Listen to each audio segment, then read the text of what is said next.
ఇచ్చిన మాట తప్పితే ఓటు వేయొద్దని చెప్పిన దమ్మున్నడు జగను.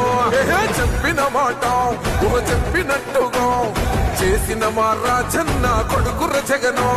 ఏ కష్టం రావద్దని పేద గుండెకు ప్రతి పథకం పంపిండుర గడప గడపకు. పులి గడపలో పులి పుట్టినట్టే పుట్టిండురా. జెండలు జత కట్టడమే మీ ఎజెండా, జనగుండల గుడి కట్టడమే జగను ఎజెండా. బలిరా బలి బలిరా బలిరా, పులి వెందులలో పుట్టిందా పులిరా. కుర్చీల కూర్చోవడమే మీ ఎజెండా, కుర్చీ జనమే ఇవ్వాలన్నది జగను ఎజెండా.